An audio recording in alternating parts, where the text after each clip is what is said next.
নমস্কার, নিউজ 18 বাংলায় চলে এসেছি স্টুডিওতে। আমি অয়ন। ঠিক দুপুর 2:30 আগামী 1.5 ঘন্টা বিভিন্ন খবর আপনাদের সামনে তুলে ধরবো। তবে বাংলাদেশের সিচুয়েশন, বাংলাদেশে সনাতনীদের কি অবস্থা, বাংলাদেশে বিশেষ করে ইসকনের কি পরিস্থিতি, সেই খবর দেখাবো। কারণ গতকাল বৈষম্য বিরোধী জোট তারা হাইকোর্টে, বাংলাদেশ হাইকোর্টে আবেদন করেছিল ইসকনকে নিষেধাজ্ঞা জারির। আর সেই নিষেধাজ্ঞা জারির আবেদন খারিজ করে দিল বাংলাদেশ হাইকোর্ট। বাংলাদেশ হাইকোর্ট নিষেধাজ্ঞা জারির যে আবেদন আরজি খারিজ করলো বাংলাদেশ হাইকোর্ট। কথা বলবো প্রতিনিধি কৃষাণু বন্দ্যোপাধ্যায়ের সঙ্গে। কৃষাণু, প্রথমে জানতে চাইবো কি বলল বাংলাদেশ হাইকোর্ট। আমি প্রথমেই যা জানাতে চাইবো সেটা হচ্ছে যে আজকে বাংলাদেশ হাইকোর্টের দুই বিচারপতি ফারাহ মাহমুদ এবং দেবাশিস রায়চৌধুরী বেঞ্চে এই বিষয়টির মামলাটি শুনানি হয় এবং তারা যেটা বলেন যে যখন সরকার নিষ্ক্রিয় থাকে তখনই হাইকোর্টকে হস্তক্ষেপ করতে হয়। যেহেতু সাম্প্রদায়িক সম্প্রীতি রক্ষায় বাংলাদেশ সরকার সচেষ্ট এবং সব প্রয়োজনীয় পদক্ষেপ নিয়েছেন, অতএব এক্ষেত্রে হাইকোর্টের প্রয়োজনীয়তা নেই, হাইকোর্টের আর হস্তক্ষেপের কোনো প্রয়োজনীয়তা নেই। সরকারের পক্ষ থেকে বিস্তারিতভাবে জানানো হয়েছে যে তারা আইন শৃঙ্খলা এবং সম্প্রীতি বজায় রাখতে কি কি ব্যবস্থা নিয়েছেন, কিভাবে ধর্ম না দেখে, বর্ণ না দেখে যে কোনো অপরাধীকেই তারা গ্রেফতার করছেন এবং তার ধরপাকড় চলছে। অতএব এই যে ব্যবস্থা নিয়েছেন তাতে সন্তোষ করেছেন হচ্ছে দুই বিচারপতি এবং বলেন যেহেতু সরকার এক্ষেত্রে রায় নিয়েছে এবং সেটাকে টপ প্রায়োরিটি দিয়ে দিচ্ছে, সেক্ষেত্রে আমাদের আর হস্তক্ষেপ করার প্রয়োজন নেই। আমি আসবো কৃষাণু। এই নিয়েই কলকাতার ইসকনের প্রধান রাধারমন দাস তিনি কি বললেন দেখুন। আমরা দেখছিলাম কি লাস্ট 1-2 মাস থেকে অনেক ইসলামিস্টরা রাস্তায় নেমে ডিমান্ড করেছিল কি ইসকনকে টেররিস্ট অর্গানাইজেশন ঘোষিত করে ব্যান করে দেওয়া হোক। অনেক চিন্তার বিষয়। We are non political, we are an humanitarian organization. বাংলাদেশেও আমরা জানি কি অনেক ন্যাচারাল ক্যালামিটিস হয়, সব সময় আমাদের ইসকন ব্রহ্মচারীরা খিচুড়ি না হলে প্রসাদ নিয়ে যায়, অনেক চ্যারিটেবল ওয়ার্ক করে। কিন্তু আমাদের প্রোটেস্টেও আমরা খোল করতাল নিয়ে হরে কৃষ্ণ মহামন্ত্র কীর্তন করেই প্রোটেস্ট করি। এত শান্তিপ্রিয় অর্গানাইজেশনকে জঙ্গি বলা, মৌলবাদী বলা, এটা খুব দুঃখের কথা। আর আবার চলে যাব প্রতিনিধি কৃষাণুর কাছে। কৃষাণু, কোথাও কি হাইকোর্ট খারিজ করলো ঠিকই আছে, কিন্তু বৈষম্য বিরোধী জোট যারাই সরকার চালাচ্ছে অর্থাৎ ইউনূসের সরকার, সেই ইউনূস সরকারের পক্ষে পদক্ষেপ করা সম্ভব? কারণ গোটা দেশ জুড়ে বিশ্বে একেবারে আলোড়ন ফেলে দিয়েছে চিন্ময় কৃষ্ণ দাসের গ্রেফতারি এবং ইসকনকে নিষিদ্ধ করার আবেদন। এক কথায় বলা যেতে পারে, কিন্তু সেটাকে কিন্তু চাপ বাড়িয়েছে তদারকি সরকার যেটা মোহাম্মদ ইউনূসের নেতৃত্বে রয়েছে তার উপরে চাপ বাড়িয়েছে। কারণ কিছুদিন আগেই কিন্তু খুব প্রেসিডেন্ট নির্বাচনের মুখে খুব সরব হয়েছিলেন বাংলাদেশে যেভাবে সংখ্যালঘুদের উপরে অত্যাচার হচ্ছে বলে অভিযোগ, সেটা নিয়ে কিন্তু খুব সরব হয়েছিলেন ডোনাল্ড ট্রাম্প এবং খুব আগামী কয়েকদিনের মধ্যে তিনি ক্ষমতা আসতে চলেছেন। ফলে সেক্ষেত্রে মার্কিন চাপ বাড়বে এবং এক্ষেত্রে সর্বোচ্চ দেশের সর্বোচ্চ ইসকনকে নিষিদ্ধ করার প্রতিবাদে পৃথিবীর সর্বত্র যেখানে এরা রয়েছে, সনাতনীরা রয়েছে, তারা কিন্তু বিক্ষোভ দেখিয়েছেন এবং সেই অর্থে একটা জনমত তৈরি হয়েছে, আন্তর্জাতিক জনমত তৈরি হয়েছিল বাংলাদেশ সরকারের বিরুদ্ধে, যে তদারকি সরকার রয়েছে তার বিরুদ্ধে। সেই চাপেই কিন্তু আজকে কিন্তু ভোল পাল্টে সরকারের পক্ষ থেকে ডেপুটি অ্যাটর্নি জেনারেল জানান যে কোনো ক্ষেত্রে যেক্ষেত্রে সম্প্রীতির উপরে আঘাত নেমেছে সেক্ষেত্রে সরকার নির্মমভাবে ব্যবস্থা নিয়েছে, ধর্ম না দেখে সবাইকে গ্রেফতার করা হয়েছে এবং সেক্ষেত্রে হচ্ছে সবাইকেই মামলা করা হচ্ছে এবং কারণ এক্ষেত্রে কোনো রকম ভেদাভেদ করা হচ্ছে না। এবং সেইটাই আমি আসবো তোমার কাছে। চিন্ময় কৃষ্ণ দাসের গ্রেফতারির পেছনে রাজনীতির ইন্ধন দেখছেন আন্তর্জাতিক সম্পর্ক বিশেষজ্ঞরা। আমার তো মনে হচ্ছে প্রথমেই আইনের দিক থেকেই কিছু একটা সমস্যা আছে এবং এটা একটা বলতে পারেন নির্দিষ্ট এটার একটা হয়তো রাজনৈতিক দৃষ্টিকোণ আছে, যেখানে বলা হচ্ছে যে উনি উস্কানিমূলক মন্তব্য করেছেন।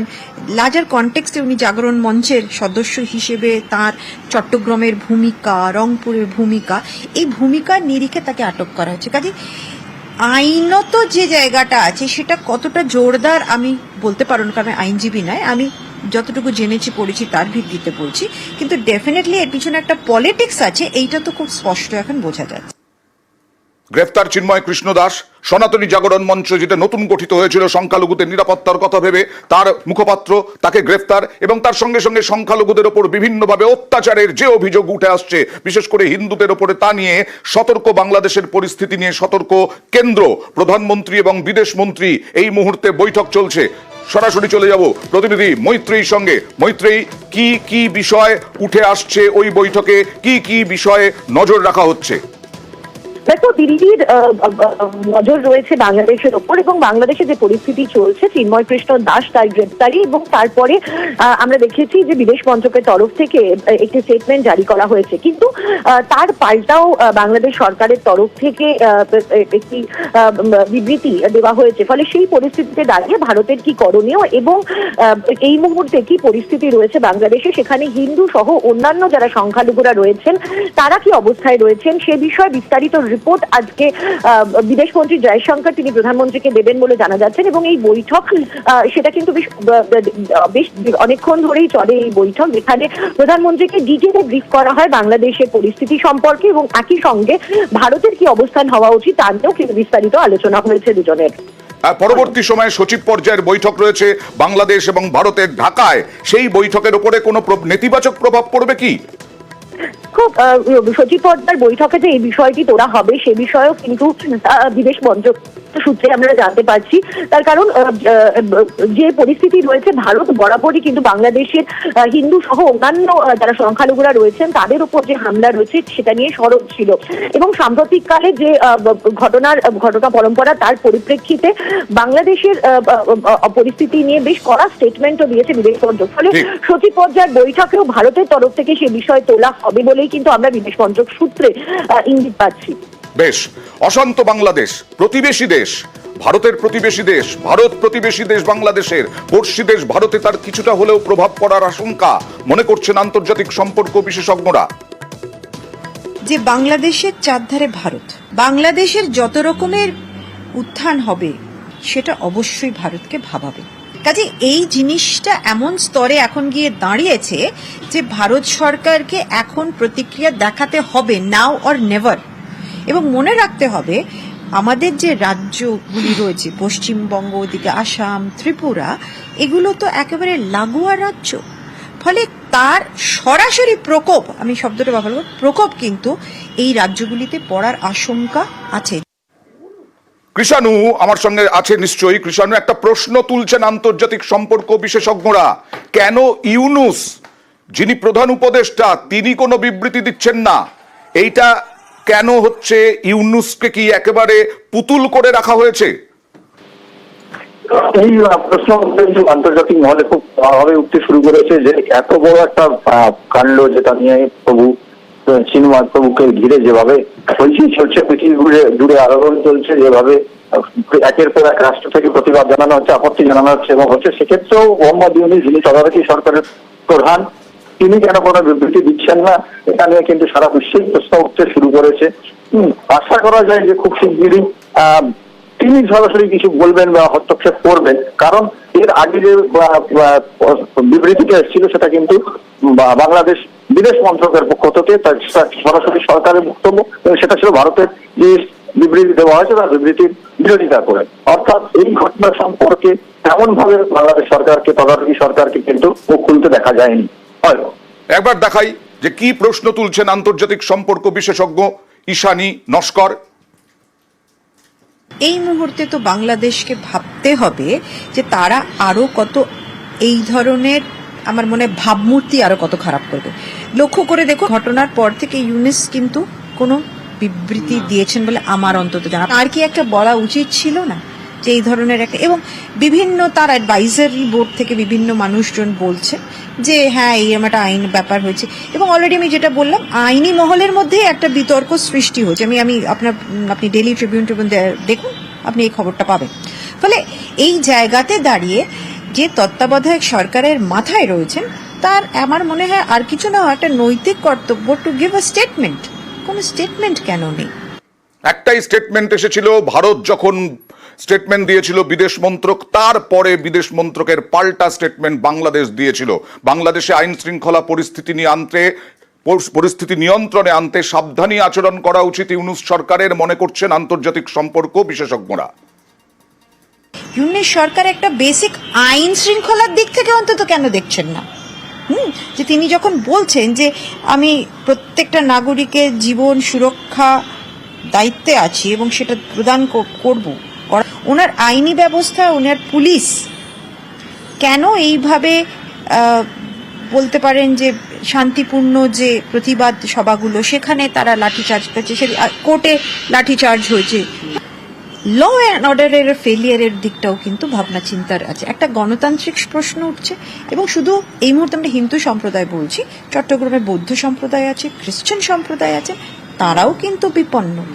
মৈত্রী, দিল্লি কিভাবে দেখছে এই বিষয়টা, যে আইন শৃঙ্খলা পরিস্থিতি মনে করা হচ্ছে, অনেকে বলছেন যে ইউনূসকে পুতুল করে রাখা হয়েছে, আইন শৃঙ্খলা আসলে বৈষম্য বিরোধী যে জোট, সেই জোটের হাতেই রয়ে গেছে, যার ফলে নিয়ন্ত্রণটা খুব একটা নেই, যা তা হচ্ছে ওখানে। এইটা নিয়ে দিল্লি কিভাবে নজর রাখছে, এবং বাণিজ্য সম্পর্ক এখনো চলছে, সব নিয়ে দিল্লির কি ভাবনা?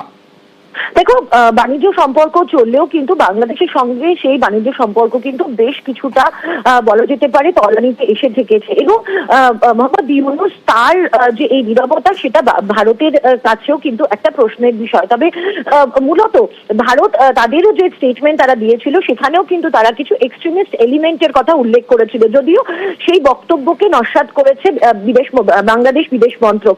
ফলে সেই জায়গায় দাঁড়িয়ে মোহাম্মদ ইউনূস তার কি ভূমিকা রয়েছে এবং তিনি কেন কোনো বক্তব্য এখনো পর্যন্ত রাখছেন না, সে নিয়ে কিন্তু প্রশ্ন উঠছে ভারত সরকারের তরফ থেকে। এবং ইতিমধ্যেই আমরা দেখেছি একাধিক যে যারা বিভিন্ন ধর্মীয় প্রতিষ্ঠান রয়েছে, সেখান থেকে যেমন মোহাম্মদ ইউনূসের হস্তক্ষেপ দাবি করা হচ্ছে, তার সঙ্গে সঙ্গেই কিন্তু ইউএন এর হস্তক্ষেপও কিন্তু দাবি করা হচ্ছে। তার কারণ সেখানে হিন্দু সহ অন্যান্য সংখ্যালঘুদের যে অবস্থা রয়েছে, সেই জায়গায় দাঁড়িয়ে সেখানে ইউএন এর হস্তক্ষেপের প্রয়োজন আছে বলে অনেকে মনে করছেন।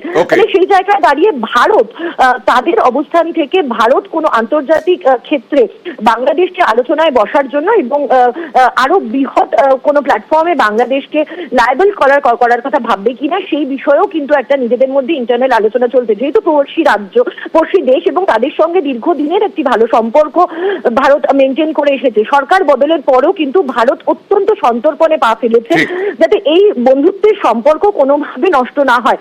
কিন্তু যে ঘটনা দেখা যাচ্ছে তা নিয়ে কিন্তু ভারত বরাবরই সোচ্চার ছিল। কিন্তু মোহাম্মদ ইউনূস তিনি ভারতকে আশ্বাস দিয়েছিলেন যে এরকম কোনো ঘটনা ঘটবে না। কিন্তু এখন মোহাম্মদ ইউনূসের যে চুক্তি, সেটা এখন ইউনূস পরবর্তী সময়ে তিনি মুখ খোলেন কিনা, বিবৃতি দেন কিনা, ভারত কিভাবে নজর রাখছে, এই সবের দিকে আমাদের নজর থাকবে। তবে